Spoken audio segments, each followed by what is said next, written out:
Agora, vou fazer uma transição e falar sobre Doug Wilson. Portanto, como podem ver, aparentemente está havendo um conflito entre nacionalistas cristãos de um lado e católicos romanos do outro, certo?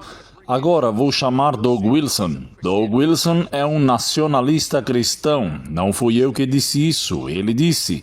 E até escreveu um livro chamado de Nacionalismo Cristão, ok? Certo. E parece que ele é contra o catolicismo romano, assim parece. Agora, há pessoas que não sabem o que Doug Wilson defende, o que ele está promovendo e qual é a sua agenda. Vamos lá, foi escrito por Doug Wilson. O pastor sênior da Igreja de Cristo, Doug Wilson, não se desculpa por suas crenças sobre Deus e pátria. Eu gostaria de ver a cidade se tornar uma cidade cristã. Gostaria de ver este estado ser um estado cristão. Eu gostaria de ver a nação se tornar uma nação cristã. Eu gostaria de ver o mundo ser um mundo cristão. Plantar uma igreja em Washington, D.C. faz parte de sua missão de tentar transformar este país em uma nação cristã? Sim, portanto, toda a sociedade teocrática. A única pergunta é, quem é teo? Numa democracia laica seriam os Deus, o povo, e numa república cristã seria Cristo. Bem, o que você diria para alguém assistindo a isso e dizendo, olha, eu sou muçulmano, quem é você para dizer que sua visão de mundo é melhor que a minha? Que o seu Deus é melhor do que o meu? Bem, se eu fosse para a Arábia Saudita, esperaria viver sob as regras de Deus deles. Mas você disse antes que quer que este seja um mundo cristão? Sim. Então você quer substituir a religião deles pela sua religião cristã? Sim, mas por meios pacíficos. O movimento nacionalista cristão em geral está ganhando terreno na administração Trump com a criação de um escritório religioso de fé liderado pela pastora evangélica Paula White Caney e com pessoas sendo vistas orando e falando em línguas em frente à entrada da Casa Branca. Estamos no solo da Casa Branca e estamos declarando a sua palavra. E agora há um culto de oração mensal no Pentágono iniciado pela pessoa de Pete Hegseth, uma pessoa de mais alto escalão ligada ao Wilson e sua administração. Não está organizacionalmente ligado a nós, mas é o tipo de coisa que adoramos ver. Por sua vez, Hegseth elogiou publicamente Wilson. Agora, estamos nos ombros de uma geração posterior, Doug Wilson e outros. A influência de Wilson se estende por todo o mundo com mais de 150 igrejas. Misericórdia, se estende por todo o mundo. Amados, acabamos de presenciar uma onda de deportações de imigrantes ilegais. Muito em breve, haverá uma deportação do povo de Deus de vários países, começando pela América. Oh, pastor, isso nunca vai acontecer. O que aconteceu no Velho Mundo... Porque, gente, os santos tiveram que fugir e vir para o Novo Mundo. Por quê? Doug Wilson simplesmente disse, se você não gosta, vá embora.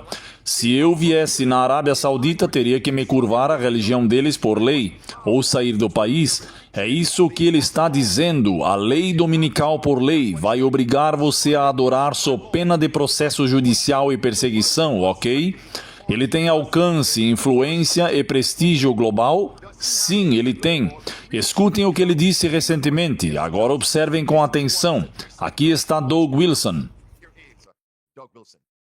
Deixe-me dar-lhe alguns exemplos bem práticos, ok? Será que os muçulmanos poderiam estar aqui ao vivo? Sim, podem estar. Eles poderiam ocupar cargos políticos? Não. Agora, a STS Live afirma que essa declaração mina a Constituição dos Estados Unidos? Sim. O que ele está dizendo é que vamos basear o direito das pessoas de ocupar cargos públicos de acordo com a sua religião. Isso contraria o artigo 6 da Constituição dos Estados Unidos, que nenhum teste religioso jamais seja exigido como qualificação para qualquer cargo ou função pública nos Estados Unidos. Isso está claro. Portanto, esse movimento teocrático de Doug Wilson vai repudiar todos os princípios da Constituição dos Estados Unidos. Próximo. Os muçulmanos poderiam se reunir com seus familiares e amigos muçulmanos para orar a Alá? Sim, certo? Vocês poderiam ter uma mesquita? Sim. Será que eles poderiam ter um minuareto, uma torre de oração que faça um apelo público à oração? Não, porque os espaços públicos pertencem a Cristo, certo? Somos uma nação cristã. Em outras palavras, você não pode se reunir publicamente. Se você agir de forma contrária aos preceitos religiosos deles, como o culto de domingo, isso invalida ou torna obsoleta a primeira emenda da Constituição dos Estados Unidos, é claro. Claro, o direito do povo de se reunir pacificamente em todas as áreas, inclusive para o exercício de sua religião e adoração. Agora observem isto, isso é o Islã, mas lembrem-se que o tema desta subseção é sobre nacionalistas cristãos, aparentemente em conflito com católicos romanos. Escutem o que ele disse a seguir sobre os católicos romanos e como eles adoram Maria, bem, com a missa e a Eucaristia. Apertem os cintos, porque essa é boa. Assistam. Os sinos de uma igreja católica serviriam, certo? Os sinos de uma igreja católica seriam aceitáveis, mas um desfile dentro de um desfile, homenageando a Virgem Maria, carregando uma imagem da Virgem Maria pela rua principal, não, certo? E quanto à Eucaristia, que tal uma procissão eucarística? Bem, essa é nova. Acho que diria provavelmente não. Dependeria do que estivesse sendo feito em torno disso, de como estivesse sendo conduzido, mas basicamente manifestações públicas de idolatria, o que a base protestante da lei consideraria idolatria, não seriam permitidas. Então, você não teria uma procissão hindu com um deus hindu, não haveria uma procissão da Virgem Maria. Amados, vocês todos perceberam isso? Então, à primeira vista, parece que Doug Wilson e os nacionalistas cristãos são contra os católicos romanos. Como então pode haver uma lei dominical, a menos que isso seja explicado usando a Bíblia e o espírito de profecia? Os zombadores, os escarnecedores, os cínicos levantarão as mãos ao ar e exclamarão com veemência e poder: essas são evidências de que nunca haverá uma lei dominical na América, porque os dois grupos principais não estão de acordo. Eles estão em lados opostos. Se eu perguntasse ao STS ao vivo como vocês conciliariam os nacionalistas cristãos com os católicos romanos, e essas são as vozes mais influentes. Observem com atenção. Doug Wilson não tem uma ligação direta com o governo Trump através de Pete Hegseth? É claro, ok? E quanto a Kevin Roberts, o cowboy católico, ele não teve uma ligação direta com Trump através do vice-presidente J.D. Vance? Como vocês conciliam isso? Como duas cabeças que se chocam, como diríamos coloquialmente na Jamaica. Dois touros não podem estar no mesmo curral. Não pode, haverá conflito e guerra. Então, como você conciliaria isso? Eu vou compartilhar um trecho com vocês. Eu quase ri. Vocês sabiam que, após essa entrevista, Doug Wilson voltou atrás e literalmente pediu desculpas? Em outras palavras, ele se desculpou como se estivesse ofendendo os católicos romanos e a veneração a Maria. Mariologia. Observem com atenção. Se você acha que estou brincando, vocês se dão conta disso? É um cenário diferente. Vejam só isso aqui. Vocês conseguem ver isso? Aquela foi uma entrevista.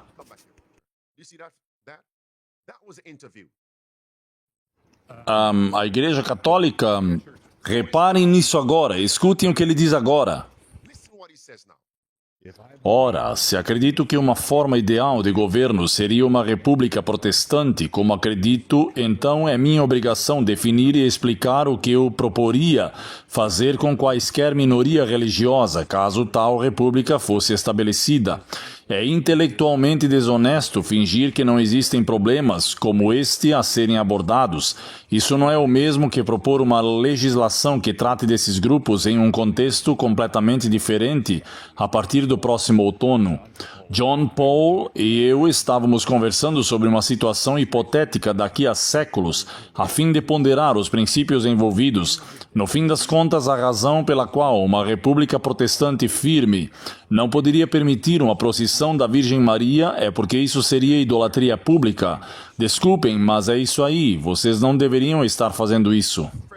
Amigos, vocês perceberam que ele não disse nada sobre o Islã e os muçulmanos, mas na entrevista ele falou sobre outras duas religiões, não falou? Islã e catolicismo. Então, por que nesse comentário ele mencionou apenas o catolicismo romano? Alguém o chamou pelo pager? Alguém lhe enviou uma mensagem de texto? Alguém o chamou para um quarto escuro nos fundos? Alguém lhe enviou uma ameaça? E só para manter sua bravata, manter seu poder, ele vai dar a entender que ainda é contra o catolicismo romano. Agora, eu vou reproduzir um trecho disso e me digam se vocês percebem algo. Todos observem com atenção, observem, não vou mostrar uma prévia, mas reproduzir o vídeo. Escutem com atenção. Everybody watch carefully. Watch. I won't give it a preview, but roll the clip. Listen. Isso não é o mesmo que propor uma legislação que trate desses grupos em um contexto completamente diferente a partir do próximo outono. John Paul e eu estávamos conversando sobre uma situação hipotética daqui a séculos, a fim de ponderar os princípios envolvidos. Vocês todos perceberam? Vocês todos entenderam, meus amigos, o que havia de surpreendente naquele vídeo? Ah, Parker. E agora? Então ele disse, escutem, isso significa que alguém ou um grupo de pessoas ficou alerta, alarmado. Doug Wilson, você está propondo uma legislação para obrigar os Estados Unidos e os americanos a forçar a adoração à sua maneira até o outono de 2026? As pessoas ficaram alarmadas. Independentemente do que ele tenha dito naquela entrevista, ele insinuou que muito em breve, possivelmente já no outono de 2026, haverá leis para obrigar as pessoas a aderirem ao nacionalismo cristão. A teocracia americana força as pessoas a adorar e viver de acordo com a lei. Quando novamente? Neste próximo outono. Então, para acalmar esses medos, o que ele disse? Estávamos simplesmente falando de coisas que aconteceriam daqui a séculos. Séculos? Séculos? Novamente, escutem novamente. Centuries from now. Centuries? Centuries? Again. Listen again. Isso não é o mesmo que propor uma legislação que trate desses grupos em um contexto completamente diferente a partir do próximo outono. John Paul e eu estávamos conversando sobre uma situação hipotética daqui a séculos, a fim de ponderar os princípios envolvidos. Séculos no futuro? Então por que tanta urgência? Se você disser daqui a séculos, quem ainda dará atenção ao que você está ensinando agora? Aguardem até estarmos mais perto. Séculos significa no mínimo os próximos 200 anos. Não. Ele está sendo desonesto. Quero fazer uma pergunta. Vocês percebem como ele retratou o catolicismo romano como um grupo minoritário na América? Vou fazer uma pergunta à minha família. Vocês diriam que os católicos romanos constituem um grupo minoritário nos Estados Unidos com base na religião? Minority group in America based on religion? Se acredito que uma forma ideal de governo seria uma república protestante, como acredito, então é minha obrigação definir e explicar o que eu proporia fazer com quaisquer minorias religiosas, caso tal república fosse estabelecida. É intelectualmente desonesto fingir que não existem problemas com estes a serem abordados. Isso não é o mesmo que propor uma legislação que trate desses grupos em um contexto completamente diferente a partir do próximo outono. John Paul e eu estávamos conversando sobre uma situação hipotética daqui a séculos, a fim de ponderar os princípios envolvidos. No fim das contas, a razão pela qual uma república protestante tão sólida não poderia permitir uma procissão da Virgem Maria.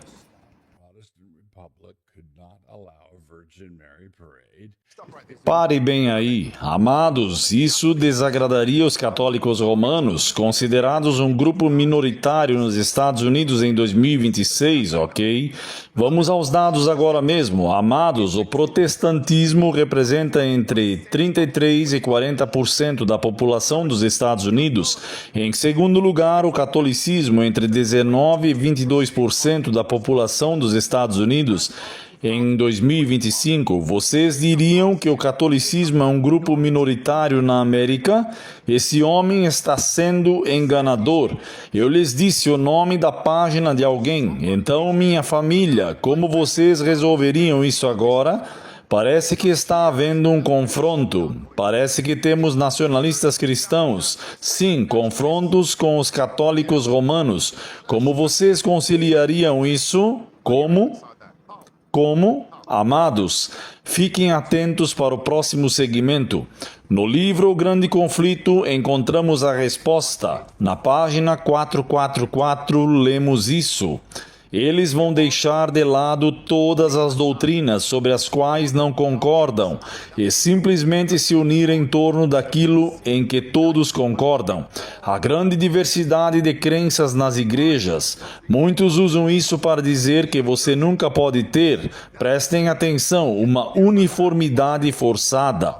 E o que Kevin Roberts está propondo? Um dia uniforme de descanso.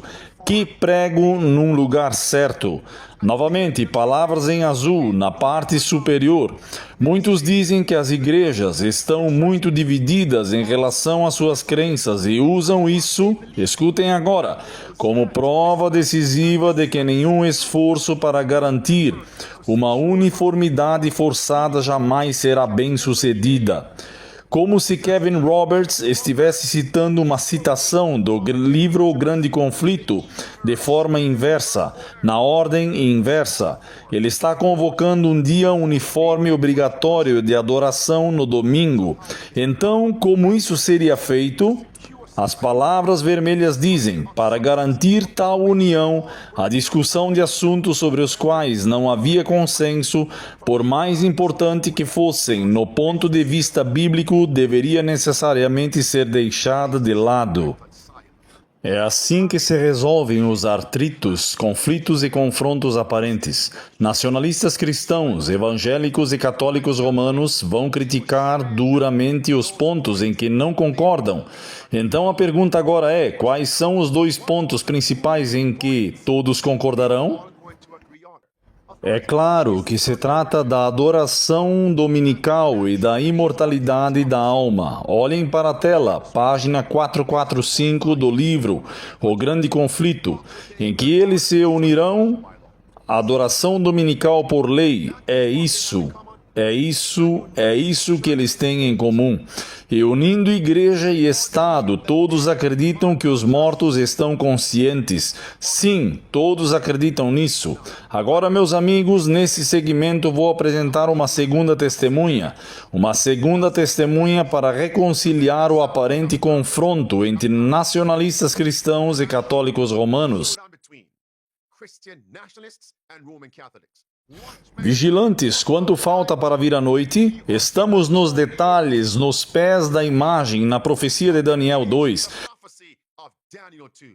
Vocês estão preparados, minha família? Vamos lá, na tela, o pregador mostra o segundo capítulo de Daniel, versículo 43, que diz: o ferro misturado com o barro dos pés se misturará com a semente dos homens, mas eles não se ligarão uns aos outros. Então eles vão se misturar, mas não se separar.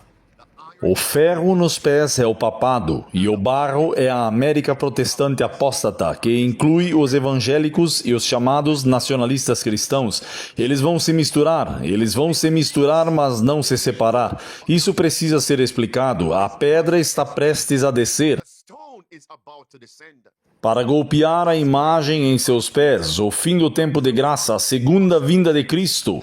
Portanto, precisamos entender isso. Vamos lá, o que significa socializar? Deixem-me lhe dar uma Bíblia. Muito bem, amigos. Olhem para a palavra em vermelho, na concordância. O dicionário hebraico define misturar como misturar especialmente vinho. Amados, o número 4537 é usado apenas 5 vezes no Antigo Testamento. Apenas 5 vezes. Existem palavras hebraicas para misturar, mas não 4537. Escutem-me, enquanto compartilho com vocês uma verdade bíblica. O número 4537 é usado apenas 5 vezes no Antigo Testamento, e em todas as vezes significa misturar, como no caso do vinho. Não dá para inventar uma coisa dessas, como se Deus não quisesse que a gente perdesse isso. Então, agora salvos para servir, qual é o vinho do papado? Quais doutrinas compõem o vinho da Igreja Católica Romana? Vamos lá, falem comigo. Isso é um pico de energia do meio-dia, o ferro nos pés, misturando, combinando com o vinho. O que é isso, meus amigos? Falem comigo, adoração dominical. E o que mais? Imortalidade da alma, está bem ali. Give it to me, preacher. It's right there. O cálice da embriaguez, o vinho representa as falsas doutrinas da Igreja Católica Romana. Aí está, meus amigos, o falso sábado, sim, é o vinho. E claro, se você tem tormento eterno, significa que você está consciente, enquanto queima para sempre a imortalidade natural da alma. Não se apresse, pregador. Grande Conflito, página 588, a imortalidade da alma, o domingo, a sacralidade. Então, qual é a mistura que vocês veem, meus amigos, em Daniel 2? É quando o ferro, o papado em derrota, e o barro milagroso, o protestantismo apóstata, que inclui novamente evangélicos e os chamados nacionalistas cristãos, dominionistas, eles estarão se misturando em duas doutrinas, a imortalidade natural da alma e a sacralidade do domingo, e tudo o mais deve ser certamente rejeitado e deixado de lado. Então a questão é: se está havendo essa mistura, e é por isso que Doug Wilson voltou com um pedido de desculpas, me deem espaço. É por isso que Doug Wilson voltou com um aparente pedido de desculpas. A interação está acontecendo. Ficou claro, meus amigos? Ficou claro? Muito bem. Vamos voltar à Bíblia. Então, o que significa clivar? O que significa então unir-se? Eles se misturarão, mas não se separarão. Olhem para a tela.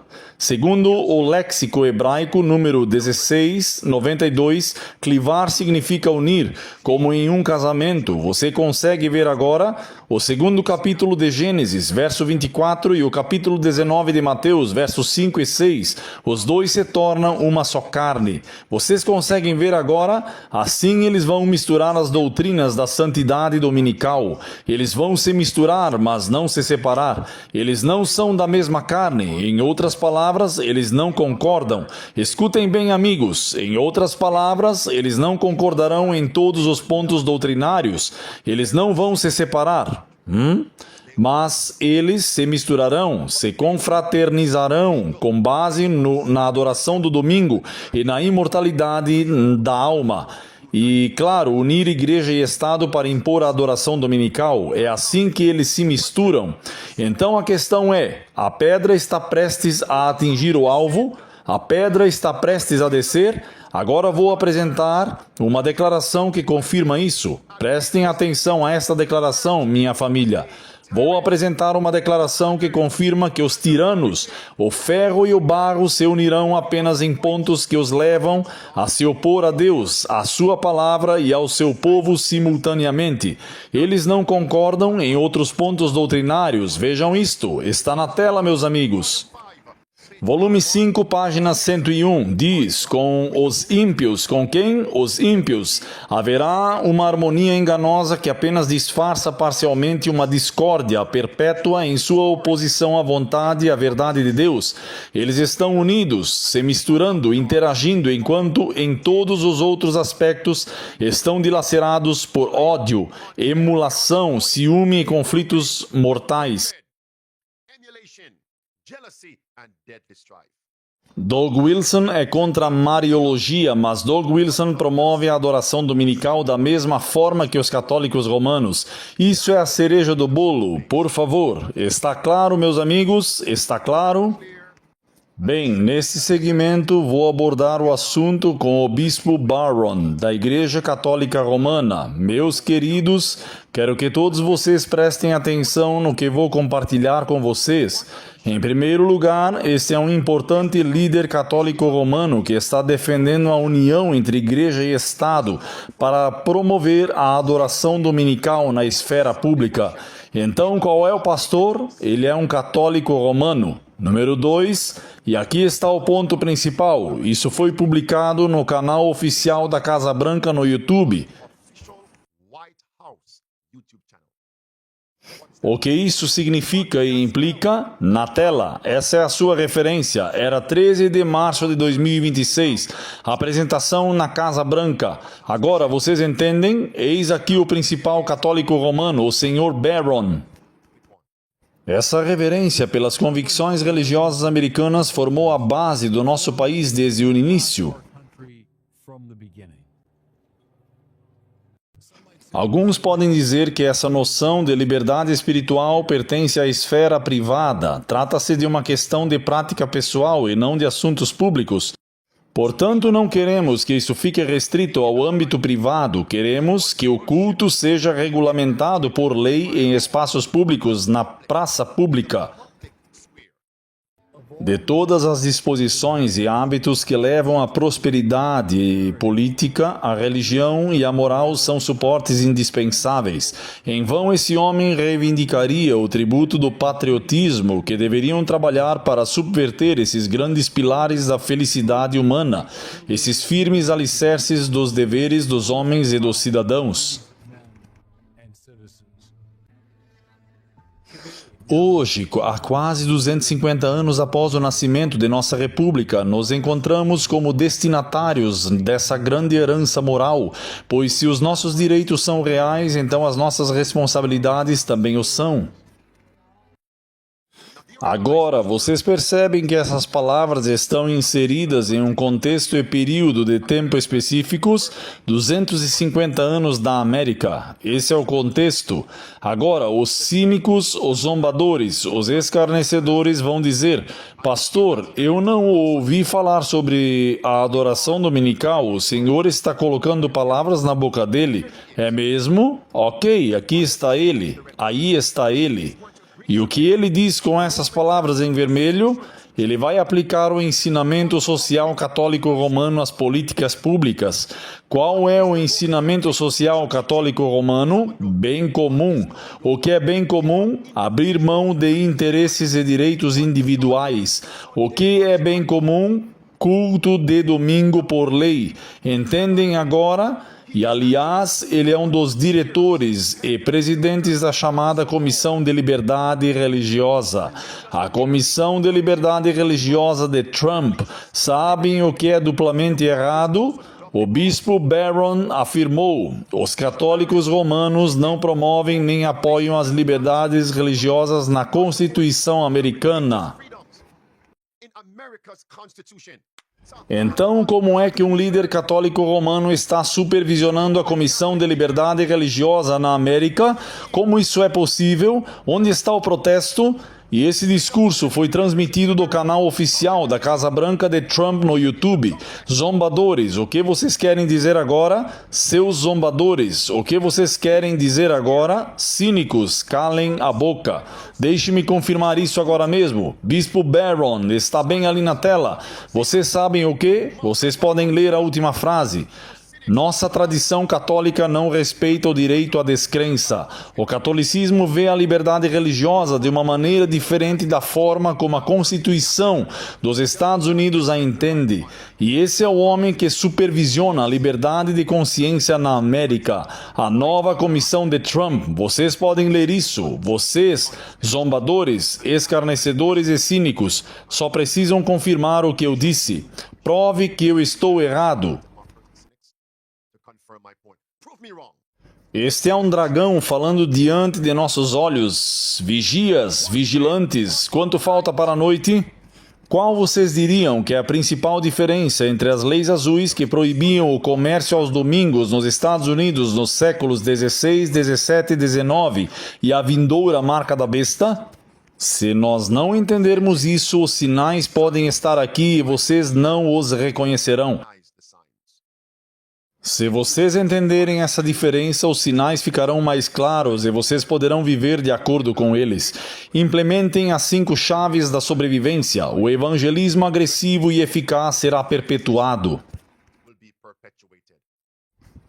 Uma das principais distinções é esta.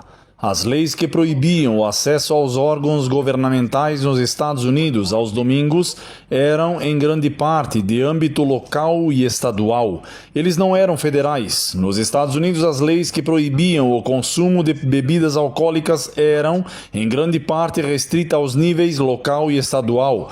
Eles não estavam no âmbito federal. A marca da besta que se aproxima será federal, estadual, municipal, local, estadual e federal. Essa será a principal diferença.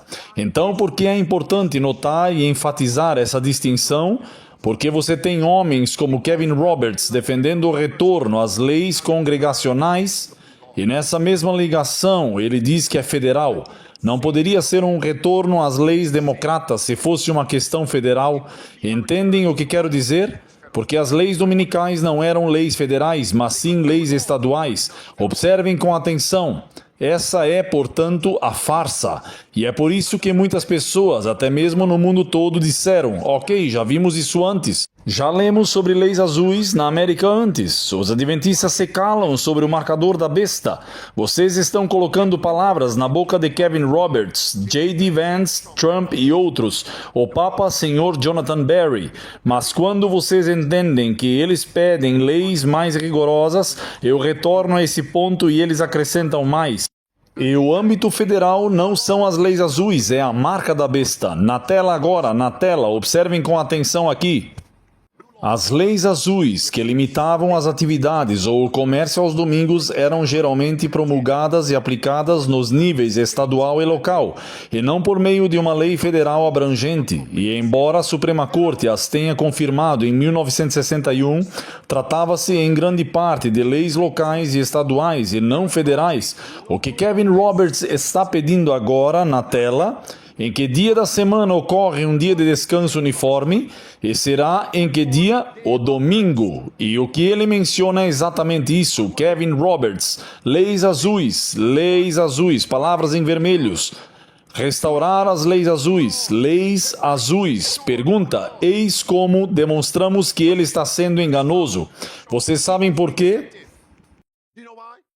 Amados, agora por favor não percam isso. As palavras e os panfletos de Kevin Roberts são para quem? O Projeto 2025 foi elaborado principalmente para qual nível do governo? Vamos, falem comigo. Manual do Projeto 2025. A fundação chamada Heritage. O manual se aplica a qual nível do governo? Primeiramente e principalmente e sobretudo local. Essa é uma opção. Opção B, estadual. Opção C, federal. Opção D, todas as alternativas acima. Observem o chat. Olhemos para o chat. Amados, é a letra D, é para todos os níveis, e é por isso que você deve observar com atenção. Aqui está, e é por isso que no manual chamado Projeto 2025 há um mandato para a liderança. Em que nível? Em que nível de governo? Está bem ali no folheto. A próxima administração, não a de Obama, não a de Biden, mas a de Trump. Voltem aqui agora, vocês percebem, amigos? Então, quando Kevin Roberts disse: eu me volto para as leis azuis, Não, isso é nível federal, essa é a marca da besta. E ele relaciona isso com o próximo dia 4 de julho de 2026. Portanto, Kevin Roberts está invocando a marca da besta, não se deixem enganar. Agora vamos falar sobre Jonathan Berry. Vejam só isso, amigos. Vou compartilhar algo com vocês aqui. Vamos falar com o Sr. Berry. Para aqueles que moram comigo, em qual departamento do governo federal Berry ocupa o cargo de advogado principal ou procurador-chefe? Qual é o nome desse departamento? What is that department called? Chama-se Departamento de Trabalho, certo? Ok. Pergunta. A questão é se o Departamento do Trabalho na tela é estadual ou federal, pois se trata do DOL, que é um órgão do governo federal. Com isso em mente, escutem esses 3 clipes novamente. With that in mind, listen to these 3 clips again. Qual é, eu acho, o panorama geral? Como podemos convencer os americanos dessa visão de que o trabalho é bom e sagrado e também o que vamos dizer ao novo secretário do Trabalho no primeiro dia? Pare aí mesmo. O secretário do Trabalho não é uma autoridade estadual. Vamos lá, minha família. Não é um nível local, é federal. Então, embora Barry fale em um retorno às leis azuis, se for federal, não se trata de leis azuis, ok? Vocês todos perderam isso. Se eu digo retornar a algo, significa que aquilo já esteve ali. As leis azuis dominicais não eram, em sua maioria, leis federais, eram leis estaduais. Engano. O Departamento do Trabalho é uma agenda federal, uma agência federal. Remonta literalmente a Constantino e ao seu reconhecimento do cristianismo no Império Romano, havendo uma tradição bastante consistente na civilização ocidental de tirar o domingo de folga do comércio. Mas é o descanso e é o tempo com Deus, o tempo adorando a Deus, seu descanso.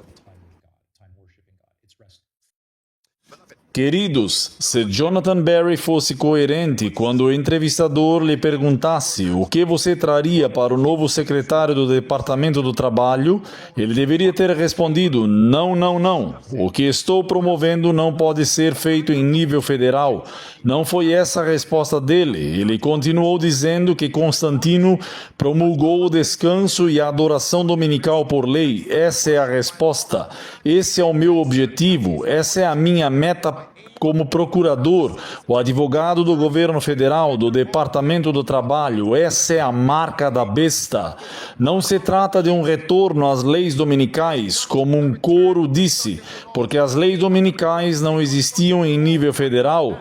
E eu confirmo isso pela segunda vez, com a caneta de Ellen White. Aqui está. Here he is. Mas seria um incentivo e um estímulo para descansar, na verdade, para coordenar a atividade comercial nos outros 6 dias da semana. Os outros 6 dias excluiriam o descanso para os adventistas o 7º dia e para os observadores o sábado, o 7º dia da semana. Esta é uma lei federal. This is a federal law. Essas não são as leis azuis, essa é a marca da besta. Mark of the beast. Vamos agora com a caneta da irmã White. Aparece na tela. Este está à direita, no canto superior direito. Esse é o senador Blair. Vocês sabem o que ele estava fazendo? Não uma lei dominical estadual. Não é isso que as palavras em vermelho dizem. Não uma lei dominical municipal, do condado, lei do condado. Não uma lei estadual, mas uma lei nacional. É federal. Porque em 1888 haviam leis dominicais nos estados e cidades. Vocês podem pausar o vídeo e ler isso, meus amigos. E é por isso que achei necessário dar a vocês, minha família, esses quiz. Qual é a principal diferença entre as leis dominicais nos Estados Unidos e a vindoura marca da besta? Agora vocês veem como estamos perto, porque agora podem diferenciar o que as leis dominicais eram e são e o que será a marca da besta. O que é e o que será. Estamos muito, muito perto. O que devemos implementar? Ok, as 5 chaves da sobrevivência. Na tela. O que o senador Blair estava defendendo era uma emenda à Constituição dos Estados Unidos para obrigar as pessoas a praticarem sua religião aos domingos. Religiously on Sunday.